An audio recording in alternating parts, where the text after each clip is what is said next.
Hi, this is Ratna.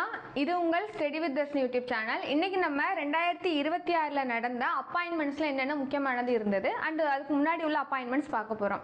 and அதுக்கு முன்னாடி முக்கியமான விஷயம் செப்டம்பர் 15 நமக்கு maths class plus test batch start ஆகுது.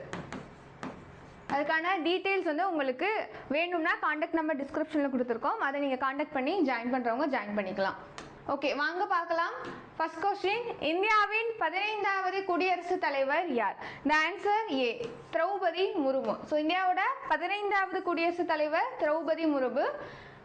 இந்தியாவோட முதல் குடிமகன் என்ற பட்டம் யாருக்கு? அந்த ப்ரிவிலேஜ் பார்த்தோம் அப்படின்னா குடியரசுத் தலைவருக்கு தான். ஸோ நமக்கு ஆர்டிகல் 52 சரத்து 52 நமக்கு குடியரசுத் தலைவருக்கான ப்ரொவிஷனாக நமக்கு கான்ஸ்டியூஷனில் இந்தியாவோட சட்டத்தில் கொடுக்கப்பட்டிருக்கு.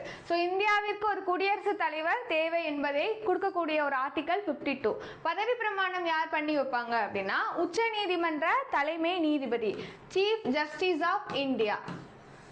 அண்ட் முன்னாள் குடியரசுத் தலைவர் ராம்நாத் கோவிந்த். பதவிக்காலம் பார்த்தோம் அப்படின்னா 5 ஆண்டுகள். குடியரசுத் தலைவருக்கான பதவிக்காலம் 5 ஆண்டுகள். துணை குடியரசுத் தலைவர் சிபி ராதாகிருஷ்ணன் 15வது துணை குடியரசுத் தலைவர். ஸோ நாட்டின் 2வது உயர்ந்த பதவி துணை குடியரசுத் தலைவர். முதல்ல பதவி பார்த்தோம் அப்படின்னா குடியரசுத் தலைவர், 2வது உயர்ந்த பதவி அப்படின்னா துணை குடியரசுத் தலைவர். சட்டப்பிரிவு அதாவது ஆர்டிகல் 63ல நமக்கு துணை குடியரசுத் தலைவர் வைஸ் பிரசிடென்ட்டுக்கான ப்ரொவிஷன் கொடுக்கப்பட்டிருக்கு. அமெரிக்கா துணை குடியரசுத் தலைவரின் பதவியை போன்றது. அதாவது நமக்கு துணை குடியரசுத் தலைவருக்கு இந்தியாவில் இருக்கக்கூடிய பொசிஷன்ங்கிறது நமக்கு கான்ஸ்டியூஷன்ல கொடுக்கப்பட்டிருக்கு இல்லையா, ஆர்டிகல் 63ல. ஸோ நம்ம எதை இன்ஸ்பயர் ஆகி நம்ம துணை குடியரசுத் தலைவர் எடுத்திருக்கோம் அந்த ப்ரொவிஷன் பார்த்தோம் அப்படின்னா அமெரிக்காவோட துணை குடியரசுத் தலைவரோட போஸ்ட் தான். அண்ட் தேர்தலில் போட்டியிடுவதற்கு வயது 35 வயது. யாருக்கு? துணை குடியரசுத் தலைவருக்கு. துணை குடியரசுத் தலைவரை யார் அப்பாயிண்ட் பண்ணுவா அப்படின்னா பிரசிடென்ட் அப்பாயிண்ட் பண்ணுவாங்க. அண்ட் பிரதமர் நரேந்திர மோடி. நமக்கு ப்ரொவிஷன் பார்த்தோம் அப்படின்னா ஆர்டிகல் 75 ஆஃப் தி இந்தியன் கான்ஸ்டிடியூஷன்ல நமக்கு பிரைம் மினிஸ்டர் தேவை. So prime minister plus council of minister தேவைங்கிறத ப்ரொவிஷனாக கொடுக்கப்பட்டிருக்கும். யார் வந்து நம்மளை பிரதமரை வந்து அப்பாயிண்ட் பண்றாங்க அப்படின்னா குடியரசுத் தலைவர் அப்பாயிண்ட் பண்ணுவாங்க அண்டர் ஆர்டிகல் 75.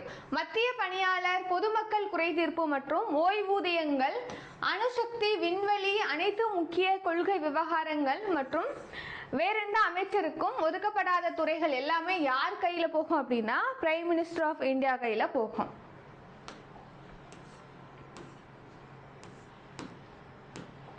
செகண்ட் கொஸ்டின், இந்தியாவின் முப்படை தலைமை தளபதி யார்?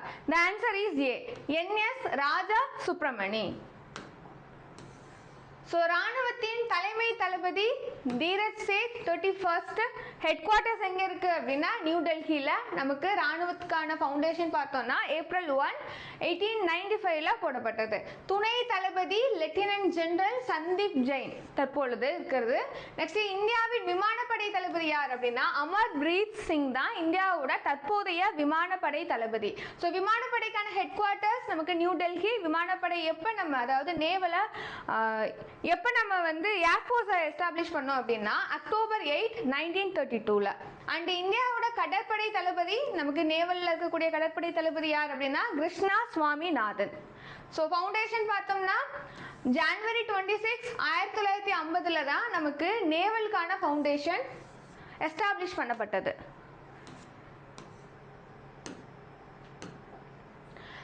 Third question, இந்தியாவின் உச்ச நீதிமன்ற தலைமை நீதிபதி யார்? The answer is C, Suryakant தான் தற்போதைய உச்ச நீதிமன்ற தலைமை நீதிபதியா இந்தியாவில் இருக்கிறது. உச்ச நீதிமன்ற நீதிபதிக்கான சட்டப்பிரிவு ஆர்டிகல் 1 to 4 கிளாஸ் 2. குடியரசுத் தலைவர் தான் நமக்கு உச்ச நீதிமன்ற நீதிபதியை அப்பாயிண்ட் பண்றது. அதாவது குடியரசுத் தலைவர் யார் அப்பாயிண்ட் பண்ணுவா அப்படின்னா உச்ச நீதிமன்ற நீதிபதி. அண்ட் உச்ச நீதிமன்ற நீதிபதியை யார் அப்பாயிண்ட் பண்ணுவாங்கன்னா குடியரசுத் தலைவர். ஓகே, 53வது உச்ச நீதிமன்ற தலைமை நீதிபதியா தற்பொழுது சூரியகாந்த் இருக்காங்க. எத்தனாவது உச்ச நீதிமன்ற நீதிபதினா 53. சென்னை உயர் நீதிமன்ற தலைமை நீதிபதியா இப்ப இருக்கிறது யார் அப்படின்னா சுஷ்ருத் அரவிந்த் தர்மாதிகாரி.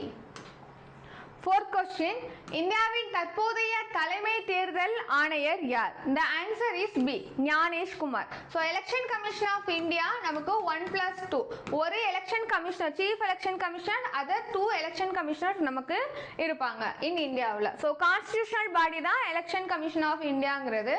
ஏன் அப்படின்னா இதுக்கான provision நமக்கு நம்மளுடைய சட்டத்திலே கொடுக்கப்பட்டிருக்கு இந்திய அரசியலமைப்பில், அதனால அது constitutional body அப்படின்னு நம்ம சொல்றோம். So Rajiv Kumar 25th and 26th election commissioner பார்த்தோம் அப்படின்னா ஞானேஷ் குமார். அண்ட் புதிய தேர்தல் ஆணையர்கள் யார் அப்படின்னா சுக்பீர் சிங் சந்த் மற்றும் விவேக் ஜோஷி. அதாவது அதர் எலெக்ஷன் கமிஷன் இருக்காங்கல்ல 1+2. ஸோ இந்த 2 யார் அப்படின்னா சுக்பீர் சிங் சந்து பிரசன்ட்லி அண்ட் விவேக் ஜோஷி. நமக்கு ஃபார்ம்டு 25th ஜனவரி 1950 தான் நமக்கு தேசிய வாக்காளர் தினமாக நம்ம அறிவிக்கிறோம். Election commission of India found எப்போ பண்ணோம் அப்படின்னா ஜனவரி 25, 1950 அந்த நாளையே நம்ம தேசிய வாக்காளர் தினமாக ஒவ்வொரு வருஷமும் ஜனவரி 25 கொண்டாடுறோம். ஸோ தலைமையகம் நமக்கு Delhi, head quarters located in Delhi.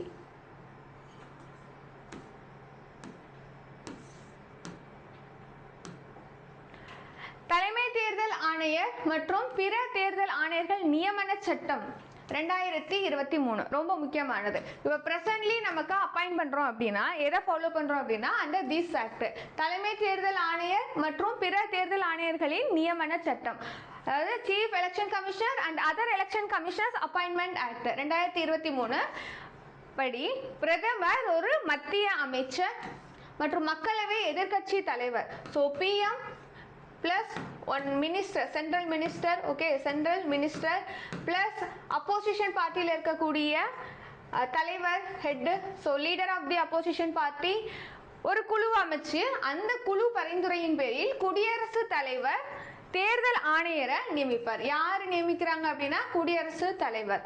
So and next தலைமை தேர்தல் ஆணையர் மற்றும் பிற தேர்தல் ஆணையர்களோட பதவிக்காலம் பார்த்தோம்னா 6 ஆண்டுகள் அல்லது 65 வயது. So 6 years or 65 whichever is இயர்லியாக இருக்கோ அதை ஃபாலோ பண்ணிக்குவாங்க. அதே மாதிரி சட்டப்பிரிவு ஆர்டிகல் 324 நமக்கு ஆர்டிகல் 324 தான் election commission of India election commissioner other election கமிஷனுக்கான ப்ரொவிஷன்லாம் கொடுக்கப்பட்டிருக்கக்கூடிய ஒரு ஆர்டிகல். ஸோ இந்தியாவுக்கும் ஒரு எலெக்ஷன் கமிஷன் பாடி இருக்கணும், இண்டிபெண்டாக இருக்கணும்னு சொல்லக்கூடிய ஒரு கான்ஸ்டிடியூஷனல் ப்ரொவிஷன் தான் ஆர்டிகல் 324. யார் வந்து எலெக்ஷன் கமிஷனர் பதவி நீக்கம் செய்யலாம் அப்படின்னா குடியரசுத் தலைவர் நீக்கம் செய்வாங்க. இதுவே அதர் எலெக்ஷன் கமிஷனர் 2 பேர் இருக்காங்களா அதை நீக்கம் பண்ணணும்னா குடியரசுத் தலைவர் நீக்கம் பண்ணுவாங்க. பட் நமக்கு எலெக்ஷன் கமிஷனர் சீஃப் எலெக்ஷன் கமிஷனரோட ரெக்கமெண்டேஷன் படி தான் குடியரசுத் தலைவர் நீக்க முடியும். ஓகேவா? And 5th question, லோக்பால் அமைப்பின் தலைவர் யார்? The answer is C, A.M. Khanwilkar. So AM Khanwilkar முன்னாள் உச்ச நீதிமன்ற நீதிபதியா இருந்தவர் தான் நமக்கு ஏஎம் கான்வில்கர். இப்போ லோக்பால் அப்படின்னா என்னங்கிறத பார்ப்போம். ஸோ லோக்பால் லோக் ஆயுக்தாலாம் இருக்கு இல்லையா, நமக்கு நிறைய கான்ஸ்டியூஷன் பாடி பார்ப்போம் அண்ட் நான் கான்ஸ்டியூஷன் பாடி பார்ப்போம். ஸோ அதில் வரக்கூடிய டாபிக்ஸ் தான். ஸோ லோக்பால் மற்றும் லோக் ஆயுக்தா சட்டம் 2013, அதாவது ஸ்டாச்சுட்டரி பாடின்னு நம்ம சொல்லலாம். நான் கான்ஸ்டிடியூஷனல் பாடி பட் ஸ்டாச்சுட்டரி பாடி. இது என்ன அப்படின்னா ஸ்டாச்சுட்டரி பாடினா ஒரு லா மூலமா ஒரு இதை வந்து கிரியேட் பண்ணோம் அப்படின்னா ஒரு ஆர்கனைசேஷன் கிரியேட் பண்றோம் இல்லை ஒரு பாடியை கிரியேட் பண்ணோம்னா அதை வந்து ஸ்டாச்சுட்டரி பாடின்னு சொல்லுவோம். இதுவே கான்ஸ்டிடியூஷனல் ப்ரொவிஷனை பேஸா வச்சு அண்டர் தட் ப்ரொவிஷன் நம்ம ஒரு பாடியை கிரியேட் பண்ணோம் அப்படின்னா அதை கான்ஸ்டிடியூஷனல் பாடின்னு சொல்லுவோம். ஸோ அதர்வைஸ் கான்ஸ்டிடியூஷனல் ப்ரொவிஷன் இல்லாம கிரியேட் பண்ண அதர் பாடிஸ் எல்லாமே என்னன்னா நான் கான்ஸ்டிடியூஷனல் பாடி. ஓகேவா? இப்போ நமக்கு லோக்பால் மற்றும் லோக் ஆயுக்தா சட்டம் 2013 கீழே தான் நம்ம லோக்பால் கிரியேட் பண்ணியிருக்கோம். அப்போ இது ஸ்டாச்சுட்டரி பாடி. ஸோ எப்போ ஃபவுண்ட் பண்ணது அப்படின்னா மார்ச் 19, 2019ல. So headquarters New Delhi தான் லோக்பாலோட ஹெட் குவார்ட்டர்ஸ். லோக்பால்ல பிரதமர், மத்திய அமைச்சர்கள், எம்பிக்கள், மத்திய அரசு பணியாளர்களுக்கு எதிரான ஊழல் குற்றச்சாட்டுகளை லோக்பால் அமைப்பு விசாரிக்கும். ஸோ நமக்கு கரப்ஷன்ஸ் எல்லாம் இருக்கு இல்லையா, ஸோ இந்தியாவில் அதை ரிமூவ் பண்ணுறதுக்காக கொண்டு வரப்பட்ட ஒரு அமைப்பு தான் லோக்பால் அமைப்பு.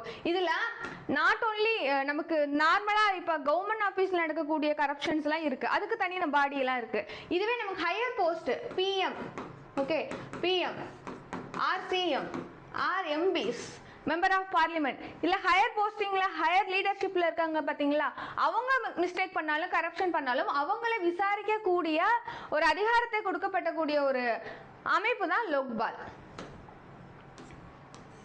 ஆறாவது கேள்வி, இந்தியாவின் அட்டார்னி ஜெனரல் யார்? ஸோ கரண்ட்லி யார் அட்டார்னி ஜெனரல் அப்படின்னா option A R Venkataramani.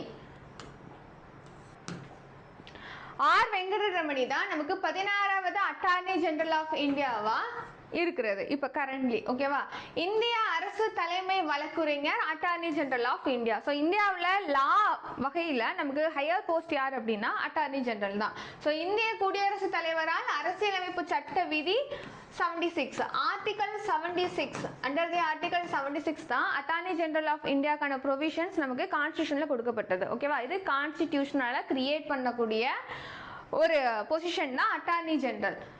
And advocate general also நமக்கு கான்ஸ்டிடியூஷன் ப்ரொவிஷன் தான். இந்தியாவோட சொலிசிட்டர் ஜெனரல் யார் அப்படின்னா துஷார் மேத்தா. நாட்டோட 2வது மிக உயர்ந்த சட்ட அதிகாரி சொலிசிட்டர் ஜெனரல். அப்ப ஃபர்ஸ்ட் யார் அப்படின்னா அட்டார்னி ஜெனரல், 2வது மிக உயர்ந்த சட்ட அதிகாரி ஓகே யார் அப்படின்னா சொலிசிட்டர் ஜெனரல்.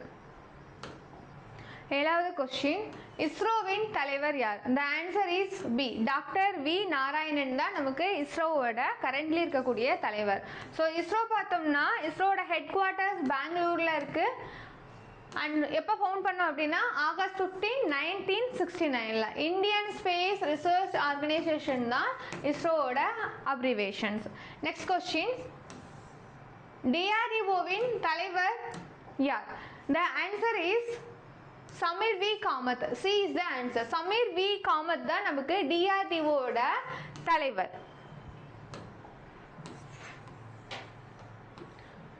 ஸோ நமக்கு டிஆர்டிஓ எப்போ ஃபவுண்ட் பண்ணோம் அப்படின்னா 1958 ஹெட் குவார்ட்டர்ஸ் புதுடெல்லி.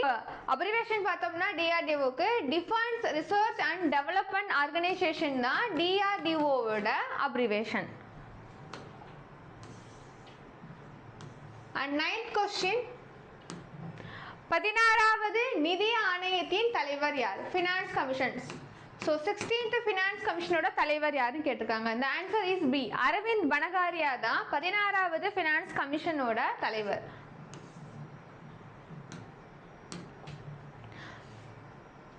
நியமனம் யார் செய்யறா அப்படின்னா குடியரசுத் தலைவர். ஸோ அப்பாயின்மெண்ட் யார் அப்படின்னா குடியரசுத் தலைவர், பிரசிடென்ட் ஆஃப் இந்தியா தான் அப்பாயிண்ட் பண்றது. ஸோ ஆர்டிகல் பார்த்தோம்னா கான்ஸ்டிடியூஷன் பிரிவுல நமக்கு சட்டப்பிரிவு 280 தான் ஃபினான்ஸ் கமிஷன் ஆஃப் இந்தியாவுக்கான ப்ரொவிஷனை கொடுக்கக்கூடிய ஒரு ஆர்டிகல். மத்திய அரசுக்கும் மாநிலங்களுக்கும் இடையே வருவாயை பகிர்ந்தளிக்க பரிந்துரை அளிப்பது தொடர்பாக 5 ஆண்டுகளுக்கு ஒரு முறை மத்திய அரசு நிதி ஆணையத்தை அப்பாயிண்ட் பண்ணுவாங்க. ஸோ ஃபினான்ஸ் கமிஷன் பார்த்தோம் அப்படின்னா சென்டர் அண்ட் ஸ்டேட் ஓகேவா, சென்ட்ரல் கவர்மெண்ட் அண்ட் ஸ்டேட் கவர்மெண்ட்டுக்கு நடுவில் எப்படி வந்து ஃபினான்ஸ் ஷேர் ஆகணுங்கிறது ஓகே. அண்ட் இதை நமக்கு 2ஆ பிரிப்போம், vertical distribution and horizontal distribution finance resource. அதாவது ஸ்டேட்டுக்கும் ஒவ்வொரு ஸ்டேட்டுக்கும் எவ்வளோ கொடுக்கணுங்கிறத சென்ட்ரல் கவர்மெண்ட் டிசைட் பண்ணுவாங்க ஓகேவா. அண்ட் பிட்வீன் தி ஸ்டேட் என்ன கேப் இருக்கணுங்கிறதையும் central government and state government எவ்வளோ தனித்தனியாக பிரிச்சுக்கணுங்கிறதையும் நமக்கு யார் வந்து ரெக்கமெண்டேஷன் கொடுப்பா அப்படின்னா ஃபினான்ஸ் கமிஷன் தான் ஓகேவா. எவ்ரி 5 இயர்ஸ் இந்தியாவில் ஃபினான்ஸ் கமிஷனுங்கிறது கவர்மெண்ட் ஆஃப் இந்தியா அப்பாயிண்ட் பண்ணுவாங்க.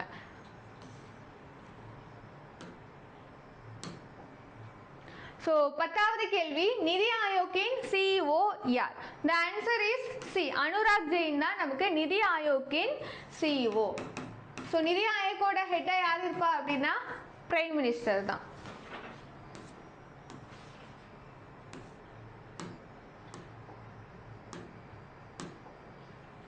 அண்ட் நிதி ஆயோக்கோட அப்ரிவேஷன் பார்த்தோம்னா national institution for transforming India. National institution for transforming India தான் நிதி ஆயோக்கோட அப்ரிவேஷன். நமக்கு January 1, 2019ல நம்ம எஸ்டாப்ளிஷ் பண்ணோம். 8 years ago திட்டக்குழுவை நீக்கி, அதாவது 2015ல நம்ம என்ன பண்ணியிருக்கோம்னா planning commission, so not 8 years, so planning கமிஷனை அபாலிஷ் பண்ணிட்டு ஓகேவா, பிளானிங் கமிஷனை நம்ம அபாலிஷ் பண்ணிட்டோம். அபாலிஷ் பண்ணிட்டு தான் நமக்கு நிதி ஆயோக்கை எஸ்டாப்ளிஷ் பண்ணது. ஸோ ரீப்ளேஸ்டு பை நிதி ஆயோக். நரேந்திர மோடி சேர்பர்சன், ஸோ யார் பிஎம்மாக இருக்காங்களோ அவங்க தான் நிதி ஆயோக்கோட சேர்பர்சனாக வருவாங்க. Okay, head quarters New Delhi. துணைத் தலைவர், இப்போ நமக்கு துணைத் தலைவர் யார் அப்படின்னா நிதி ஆயோக்ல அசோக் குமார் லஹரி. நமக்கு யார் தலைவர்? அனுராக் ஜெயின். 11வது கேள்வி, ரிசர்வ் வங்கியின் ஆளுநர் யார்? The answer is Sanjay Malhotra. So reserve bank of India நமக்கு 1934 ஆக்ட் படி 1935ல நம்ம எஸ்டாப்ளிஷ் பண்ணோம் இன் இந்தியாவில். டியூரிங் த பிரிட்டிஷ் கவர்மெண்ட் ஆட்சி பண்ணுறப்ப ரிசர்வ் பேங்க் ஆஃப் இந்தியாவை எஸ்டாப்ளிஷ் பண்ணோம். இப்போ தற்போதைய தலைவர் யார் அப்படின்னா Sanjay Malhotra. So headquarters எங்கே இருக்குன்னா மும்பை. எப்போ எஸ்டாப்ளிஷ் பண்ணோம்? April 1, 1935ல. 12வது கேள்வி, தேசிய மனித உரிமைகள் ஆணையத்தின் தலைவர் யார்? The answer is A. V Rama Subramanian தான் நமக்கு தலைவர். So national human rights commissions NHRC அப்படின்னா national human rights commission chairman நீதிபதி அருண் குமார் மிஸ்ரா. எப்போ ஃபவுண்ட் பண்ண அப்படின்னா October 12, 1993. ஹெட் குவார்ட்டர்ஸ் நமக்கு நியூ டெல்லியில் இருக்கு. நேஷனல் ஹியூமன் ரைட்ஸ் கமிஷன்ங்கிறது not a constitutional body. Okay, non constitutional பாடியில் வரக்கூடியது. It's a statutory body. Okay, so நமக்கு national human rights commission and state human rights commission நமக்கு 2 வகையில் இருக்கு. 13வது கேள்வி, ஜிஎஸ்டி கவுன்சிலின் தலைவர் யார்? ஸோ ஜிஎஸ்டி கவுன்சிலோட தலைவர் நிர்மலா சீதாராமன். யார் நமக்கு ஃபினான்ஸ் மினிஸ்டரா வராங்களோ அவங்க தான் நமக்கு ஜிஎஸ்டி கவுன்சிலோட தலைவராக இருப்பாங்க. ஸோ நமக்கு ஜிஎஸ்டி எப்போ எஸ்டாப்ளிஷ் பண்ணோம் அப்படின்னா July 1, 2017 101வது அரசியலமைப்பு திருத்தச் சட்டம். So 101st constitutional amendment act படி தான் நம்ம ஜிஎஸ்டியை இந்தியாவில் எஸ்டாப்ளிஷ் பண்ணது. இப்போ நம்ம ஜிஎஸ்டிங்கிறது நமக்கு GST council is a constitutional பாடி. சரக்குகள் மற்றும் சேவைகள் வரி வசூலிப்பதற்கான 5 வெவ்வேறு வரி அடுக்குகளாக பிரிக்கப்பட்டிருக்கு. ஸோ இயர்லியராக பார்த்தோம் அப்படின்னா 5 ஸ்லாப் சிஸ்டம் இருக்கும். ஓகேவா? ஸோ அது என்னென்ன 0, 5, 12, 18 and 28%. பட் இப்போ நமக்கு என்ன பண்ணியிருக்காங்க அப்படின்னா ஜிஎஸ்டி 2.0ங்கிறத நமக்கு லான்ச் பண்ணியிருக்காங்க. இப்போ நியூ இப்போ இயர்லியர் 5 ஸ்லாப் சிஸ்டமை மாற்றி இப்போ 2 ஸ்லாப் சிஸ்டம். ஓகேவா? மெயினாக 2 ஸ்லாப் சிஸ்டம் வித் 40% நமக்கு டாக்ஸேஷன் சிஸ்டமாக மாற்றிருக்காங்க. ஃபர்ஸ்ட் ஜிஎஸ்டினா என்ன அப்படின்னா it's one type of indirect tax. ஓகேவா? இயர்லியராக இருந்த இன்டைரக்ட் டாக்ஸஸ் எல்லாத்தையும் ரீப்ளேஸ் பண்ணி மல்டிபிள் டாக்ஸ் சிஸ்டம் இருந்ததை ரீப்ளேஸ் பண்ணி ஒரு சிங்கிள் டாக்ஸேஷன் சிஸ்டமாக இன்டைரக்ட் டாக்ஸ் கொண்டு வந்தது தான் ஜிஎஸ்டி கவுன்சில். அண்ட் இப்போ நம்ம ஜிஎஸ்டி 2.0 இப்போ அப்டேட் பண்ணது. ஓகேவா? September 22, 2025ல ஜிஎஸ்டி 2.0 ரிஃபார்மை கொண்டு வந்திருக்கோம். 2 முக்கிய வரி அடுக்குகள் பார்த்தோம் அப்படின்னா 5% அண்ட் 18%. அதே மாதிரி ஆடம்பரம் மற்றும் பாவ பொருட்கள் சின் குட்ஸ், அதாவது சின் குட்ஸ் எதை சொல்றாங்கன்னா டொபேக்கோலாம் இருக்கு இல்லையா, அதெல்லாம் நமக்கு சின் குட்ஸ்ல வந்துடும். அண்ட் அதுக்கு பார்த்தோம்னா 40%. Okay, 2 slab systems with luxury items in குட்ஸ்க்கு 40% டாக்ஸேஷன். ஸோ கரண்ட்லி இருக்கக்கூடிய தலைமை பொருளாதார ஆலோசகர் யார்? சீஃப் எக்கனாமிக் அட்வைசர் யாருன்னா V Anantha Nageswaran.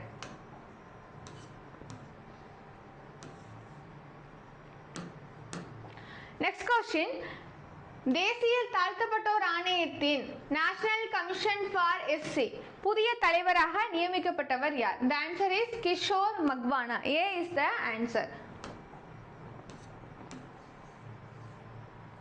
So national commission for SC நமக்கு ஹெட் குவார்ட்டர்ஸ் எங்கே இருக்குது அப்படின்னா புதுடெல்லியில் இருக்குது. ஃபார்மேஷன் பார்த்தோம்னா February 19, 2004 national commission for scheduled caste. So இந்திய அரசியலமைப்போட பிரிவு பார்த்தோம்னா 338 ஆர்டிகல் 338. ஸோ அப்போ நமக்கு நேஷனல் கமிஷன் ஃபார் எஸ்சிங்கிறது constitutional body. And 15th question, தேசிய பிற்படுத்தப்பட்டோர் ஆணையத்தின் தலைவர் யார்? The answer is Sadhvi Niranjan Jyoti. ஓகேவா? அதாவது national commission for backward classes. முன்னாடி என்ன பார்த்தோம்? National commission for SC. இப்போ என்ன பார்க்குறோம்? National commission for BC. So national commission for எஸ்சிக்கு என்ன ஆர்டிகல்? 338. நேஷனல் கமிஷன் ஃபார் பிசிக்கு என்ன ஆர்டிகல்? 338 பி. ஓகேவா? ரெண்டுமே நமக்கு கான்ஸ்டிடியூஷனல் பாடி தான். ஒரிஜினல் செட்டப், அதாவது இனிஷியலாக பார்த்தோம் அப்படின்னா அமெண்ட்மெண்ட் பண்ணி தான் நேஷனல் கமிஷன் ஃபார் பேக்வர்ட் கிளாஸஸ்ன்னு சொல்லி ஒரு கான்ஸ்டியூஷனல் பாடியாக வந்திருக்கு. இயர்லியராக இது ஒரு ஆக்ட் மூலமா ஸ்டாச்சுட்டரி பாடியாக இருந்தது தான். ஓகேவா? So formed as a statutory body in 1993 under the national commission for backward class act 1993 following the Supreme Court mandate in the 1992 Mandal case judgment. So Mandal case judgment நமக்கு 1992 வருது. 92 வந்ததை தொடர்ந்து நமக்கு 93 ஸ்டாச்சுட்டரி பாடியாக எஸ்டாப்ளிஷ் பண்ணுறோம். லேட்டராக என்ன பண்ணுறோம்னா இதை கான்ஸ்டியூஷனல் பாடியாக நம்ம கொண்டு வந்திருக்கோம். So granted constitutional status in 2018 via the 102nd constitutional amendment act. அப்போ 102வது கான்ஸ்டியூஷனல் அமெண்ட்மெண்ட் ஆக்ட் மூலமாக நேஷனல் கமிஷன் ஃபார் பிசியை நம்ம எஸ்டாப்ளிஷ் பண்ணியிருக்கோம். So GST 101, National Commission for BC 102 in the Constitutional Amendment Act. So formation பார்த்தோம்னா August 14, 1993 headquarters நமக்கு new டெல்லியில் இருக்கு.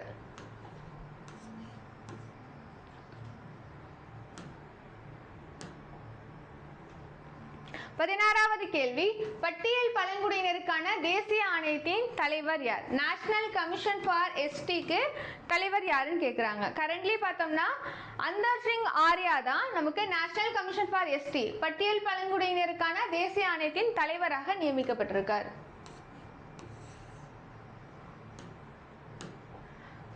அரசியலமைப்பு பிரிவு பார்த்தோம்னா 338A. அரசியலமைப்பு திருத்த சட்டம் 89th திருத்த சட்டம் தான் 2003. ஸோ நமக்கு பார்த்தோம் இல்லையா, நேஷனல் கமிஷன் ஃபார் எஸ்சி நமக்கு 338, national commission for BC okay BC 338 B. நமக்கு இப்போ நேஷனல் கமிஷன் ஃபார் எஸ்டிங்கிறது ஆர்டிகல் 338A. ஓகே, ஸோ நமக்கு பிசிக்கு என்ன 102nd constitution amendment act, but எஸ்டிக்கு என்ன amendment act 89th constitution amendment act 2003. Okay, பிரிப்பு தாழ்த்தப்பட்ட மற்றும் பழங்குடியினர் கூட்டு ஆணையம் இரண்டாக பிரிக்கப்பட்டிருக்கு. ஸோ ஃபார்மேஷன் பார்த்தோம் அப்படின்னா February 19, 2004. இது என்ன பிரிப்பு அப்படின்னா இனிஷியலாக நேஷனல் கமிஷன் ஃபார் எஸ்சி இருந்ததா. ஸோ இதை நமக்கு என்ன இருக்கும் அப்படின்னா எஸ்டிக்கும் இந்த நேஷனல் கமிஷன் ஃபார் எஸ்சிங்கிறது மேனேஜ் பண்ணும். லேட்டராக இது என்ன பண்ணுறோம்னா செப்பரேட் பண்ணுறோம். National commission for SC, national commission for ST அப்படின்னு சொல்லி ரெண்டாக நம்ம பிரித்து 2 கான்ஸ்டியூஷனல் பாடியாக மேனேஜ் பண்ணிட்டு இருக்கோம். ஓகேவா? 17வது கேள்வி, தேசிய மகளிர் ஆணையத்தின் தலைவர் யார்? இந்த ஆன்சர் இஸ் ஏ. விஜய கிஷோர் ரஹத்கர் தான் நமக்கு தேசிய மகளிர் ஆணையத்தோட தலைவர். ஸோ தேசிய மகளிர் ஆணையம் ஃபார்மேஷன் பார்த்தோம் அப்படின்னா 1992 ஜான்வரி 31 நம்ம எஸ்டாப்ளிஷ் பண்ணியிருக்கோம். ஹெட் குவார்ட்டர்ஸ்ங்கிறது டெல்லி. தேசிய மகளிர் ஆணைய சட்டம் 1990. அப்போ நமக்கு இது என்ன பாடி? ஸ்டாச்சுட்டரி பாடி. ஓகேவா? ஏன் அப்படின்னா நம்ம ஆக்ட் மூலமாக கிரியேட் பண்ணியிருக்கோம். பதவிக்காலம் 3 ஆண்டுகள் அல்லது 65 வரை, 3 years or 65 whichever is earlier.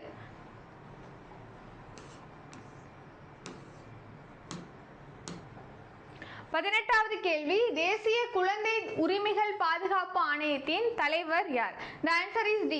Sri வலேதி Premchand தான் நமக்கு தேசிய குழந்தைகள் உரிமை பாதுகாப்பு ஆணையத்தோட தலைவராக இருக்காரு. ஸோ தேசிய குழந்தைகள் உரிமைகள் பாதுகாப்பு ஆணைய சட்டம் 2005 எஸ்டாப்ளிஷ் பண்ணியிருக்கோம். அதுபடி தான் நமக்கு இந்த ஆணையத்தை நம்ம கொண்டு வந்திருக்கோம். அமைச்சகம் இந்திய அரசின் பெண்கள் மற்றும் குழந்தைகள் மேம்பாட்டு அமைச்சகம், ministry of women's and children's development ministry. ஓகேவா? தலைமையகம் பார்த்தோம் அப்படின்னா புதுடெல்லி. ஸோ நமக்கு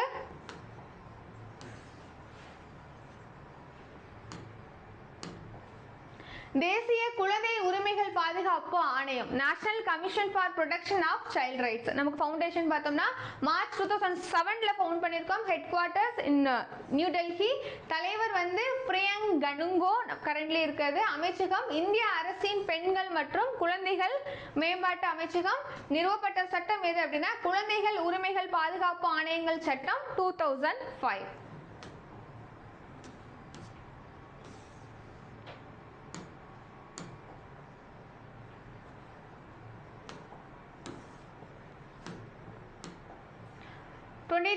தேசிய சிறுபான்மை ஆணையத்தின் தலைவர் யார் அப்படின்னா ஹர்ஜித் சிங் கிரேவல். ஸோ மைனாரிட்டி கமிஷனோட தலைவர் யாருன்னு நம்ம பார்க்குறோம். ஸோ சிறுபான்மையினருக்கான தேசிய சிறுபான்மையினர் ஆணைய சட்டம் 1992 கீழே தான் நமக்கு தேசிய சிறுபான்மையர் ஆணையத்தை உருவாக்கியிருக்கோம். ஓகேவா? இதை ஸ்டாச்சுட்டரி பாடி. ஏன் அப்படின்னா ஆக்ட் மூலமா கிரியேட் பண்ணனால.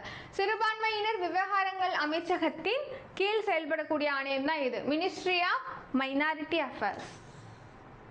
ஸோ நமக்கு இந்த மைனாரிட்டி அஃபேர்ஸ் எப்படி மெயின்டைன் பண்ணுவாங்க, உங்களோட ஜாப் என்ன அப்படின்னு பார்த்தோம்னா, responsible for safeguarding the interest of minorities. மைனாரிட்டிஸ்னா யாரு? சிறுபான்மையினர். ஸோ நமக்கு பாப்புலேஷன் பார்த்தோம் அப்படின்னா குறைந்த அளவிலான குரூப் ஆஃப் பீப்புள் இருப்பாங்க. ஸோ அவங்கள ப்ரொடெக்ட் பண்ணணும், மைனாரிட்டியை ப்ரொடெக்ட் பண்ணணுங்கிறதுக்காக தான். ஸோ நம்ம இந்தியாவில் மைனாரிட்டி யார்? இப்போ Buddhist, Christians, Jains, Muslim, Sikh and Zoroastrians. நமக்கு எப்போ எஸ்டாப்ளிஷ் பண்ணோம் இந்த ஆணையம் பார்த்தோம்னா 17 May 1993 டெல்லியில் நம்ம எஸ்டாப்ளிஷ் பண்ணியிருக்கோம். ஸோ இதோட முக்கியமான அப்பாயின்மெண்ட்ஸ் என்னங்கிறத நம்ம பார்த்துருக்கோம். இப்போ நமக்கு இந்தியாவில் இருக்கக்கூடிய ஜோனல் கவுன்சிலோட தலைவராக யார் இருப்பாங்க? ஸோ இந்த கேள்விக்கான பதிலை கமெண்ட் பண்ணுங்கள். தேங்க்ஸ் ஃபார் வாட்சிங்.